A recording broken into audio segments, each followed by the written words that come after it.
Chazak, Baruch Mevorach Mipi Elyon, Be'ezrat Hashem Yitbarach, Shavua.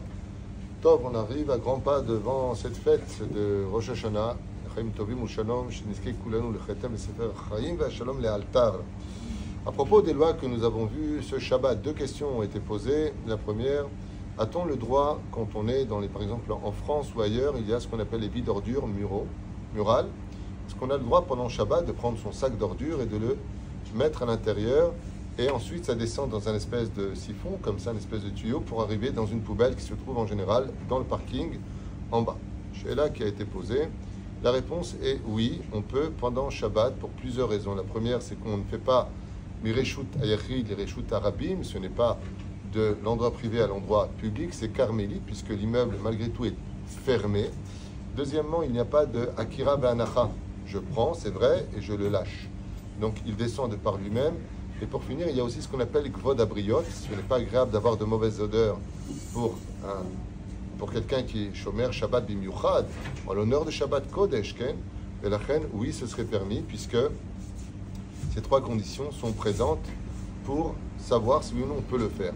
La deuxième question qui a été posée par Michael Alouche, c'est qu'est-ce qu'on fait quand on a une marmite qui, le samedi matin, par exemple, le Shabbat matin, est remplie de gras comme ça, et on aurait peur que le soir, ce sera très difficile à retirer. Maran Arav Ovadia Yosef a déjà répondu à cette question. On ne peut pas préparer du Kodesh pour le Chol. Alors, ce qu'on peut éventuellement faire, alors on m'a posé la question, est-ce qu'on peut verser de l'eau du Kumkum dedans? Réponse Vadage que non. On ne peut pas prendre de l'eau bouillante qui vient du Kumkum et le verser. D'abord, on fait un essour de bichoul. On va cuire déjà à la base, parce que c'est klirichon.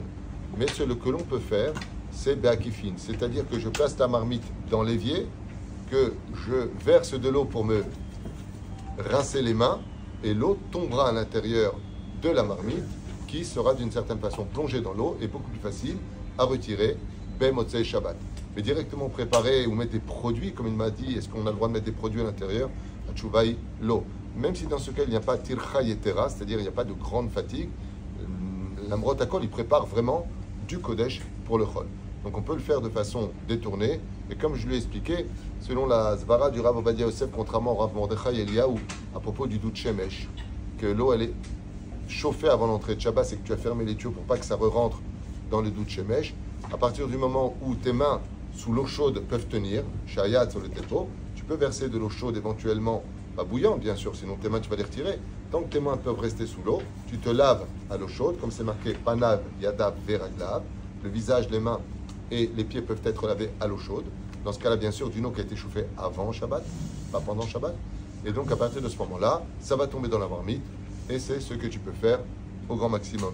Pour le produit, qu'est-ce qu'on fait? Il m'a dit, je lui ai dit, ben, tout simplement, tu te laves les mains avec le produit vaisselle pour tes mains.